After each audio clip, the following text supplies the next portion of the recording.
Hi hello and வணக்கம் friends, welcome back to Vino princess prity. நம்ம இன்றைக்கி சேனலில் என்ன பார்க்க போகிறோம்னா ஒரு வெஜிடபிள் கிரேவி தான் பார்க்க போகிறோம். இந்த கிரேவி சப்பாத்தி, இட்லி, தோசை, பூரி எல்லாத்துக்குமே காம்பினேஷன் நல்லாயிருக்கும். சரி, ஓகே. இந்த கிரேவி செய்கிறதுக்கு முன்னாடி நம்ம சேனலை நீங்கள் சப்ஸ்கிரைப் பண்ணிக்கோங்க. நம்ம சேனலுக்கு லைக் பண்ணுங்கள், ஷேர் பண்ணுங்கள், கமெண்ட்ஸ் பண்ணுங்கள் ஃப்ரெண்ட்ஸ். ஓகே ஃப்ரெண்ட்ஸ், வாங்க இப்போ நம்ம டைம் வேஸ்ட் பண்ணாமல் இந்த கிரேவி எப்படி செய்யலாம் அப்படின்னு நம்ம சேனலுக்குள்ளே போய் பார்க்கலாம்.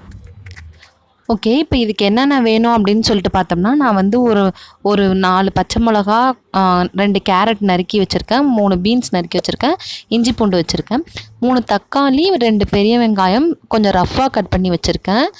ஒரு 10 நிமிஷத்துக்கு முன்னாடி ஒரு 7-8 மிளகா, காஞ்ச மிளகா இருக்குல்ல, இந்த ரெட் சிகப்பு மிளகா, அந்த மிளகாவை கொஞ்சம் சுடுதண்ணியில் ஊற வச்சுக்கோங்க. இப்போ வந்து கட் பண்ணி வச்சுருந்த வெங்காயம், இஞ்சி பூண்டு இதெல்லாம் வந்து மிக்சியில் போட்டு பேஸ்ட் பண்ணி எடுத்துகிட்டு வந்துடலாம். ஓகே, இப்போ நம்ம பேஸ்ட் பண்ணி எடுத்துகிட்டு வந்ததை நம்ம தனியாக வச்சிடலாம். நெக்ஸ்ட்டு வந்து இப்போ என்ன அப்படின்னா, நம்ம கட் பண்ணி வச்சுருக்க தக்காளி இருக்குல்ல, அதையும் வந்து பேஸ்ட் பண்ணி எடுத்துகிட்டு வந்துடலாம். ஓகே, இதை அப்படியே வந்து தனியாக எடுத்து ஓரமாக வச்சிடலாம். இப்போ கிரேவி எப்படி செய்யலாம் அப்படின்னு சொல்லிட்டு பார்க்கலாம். ஒரு 2 ஸ்பூன் அளவுக்கு பேனில் எண்ணெய் போட்டுக்கோங்க. அதே மாதிரியே ஒரு 2 ஸ்பூன் அளவுக்கு நெய் போட்டுக்கோங்க. இது கூட பட்டர் இருந்தாலும் ஓகே. இப்போ வந்து 1 ஸ்பூன் அளவுக்கு சோம்பு போட்டுக்கோங்க. கொஞ்சமாக கருவேப்பிலை போட்டுக்கோங்க.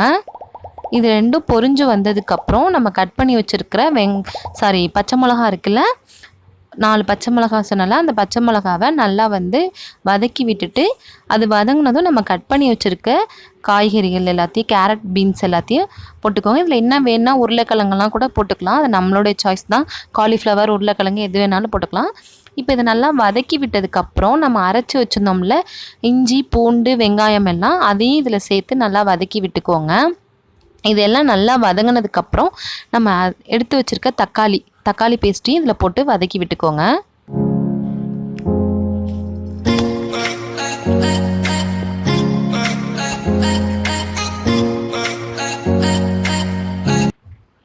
ஓகே, இப்போ இது வதங்குறதுக்குள்ளார நம்ம ஊற வச்சுருந்த பச்சை மிளகாவை பேஸ்ட் பண்ணிட்டு வந்துடலாம். சிகப்பு மிளகாவை 1 ஸ்பூன் அளவுக்கு சால்ட்டு போட்டிருக்கேன். சால்ட்டு நமக்கு தேவையான அளவுக்கு. அது பேஸ்ட் பண்ணிட்டு வந்ததை வந்து அந்த சில்லி பேஸ்ட்டை 2 ஸ்பூன் இதில் போட்டுக்கோங்க. அந்த கப்பை அப்படியே கழுவி கொஞ்சமாக தண்ணி விட்டுருக்கேன். எல்லாத்தையும் நல்லா மிக்ஸ் பண்ணி விட்டுருக்கோங்க. இப்போது 1 ஸ்பூன் அளவுக்கு நான் பட்டை கிராம் வந்து பவுடராக உள்ளது போட்டிருக்கேன். நீங்கள் முழுசாக இருந்தால் ஸ்டார்டிங்லேயே போட்டுக்கோங்க. போட்டு எல்லாத்தையும் நல்லா கிளறி விட்டுட்டு 1 ஸ்பூன் அளவுக்கு கரம் மசாலா பவுடர் போட்டுக்கிட்டேன். இது போட்டதுக்கப்புறம் நான் வந்து கொஞ்சம் பச்சை பட்டாணி வந்து வச்சுருந்தேன். ஸோ அதையும் வந்து இதில் ஆட் பண்ணிக்கிட்டேன். இது கூட இதை ஆட் பண்ணதுக்கப்புறம் 2 ஸ்பூன் அளவுக்கு மல்லி பவுடர் இருக்குல்ல, அந்த மல்லி பவுடர் வந்து சேர்த்துக்கிட்டேன். ஏன்னா கொஞ்சம் ஸ்பைஸியாக இருக்கும், கொஞ்சம் கிரேவி திக்னஸ் வேணும். ஸோ அதுக்காக போட்டு நல்லா மிக்ஸ் பண்ணிக்கோங்க. இது மிக்ஸ் பண்ணதும் வேணும்னா கொஞ்சம் ஆயில் விட்டுக்கோங்க. நான் கொஞ்சமாக விட்டதுனால போட்டிருக்கேன். இது கூட இப்போ 4 ஸ்பூன் அளவுக்கு பொட்டுக்கல்ல, 1 ஸ்பூன் அளவுக்கு சோம்பு, 1 ஸ்பூன் அளவுக்கு மல்லி எடுத்து மிக்சியில் நல்லா பவுட்ரு பண்ணிக்கோங்க.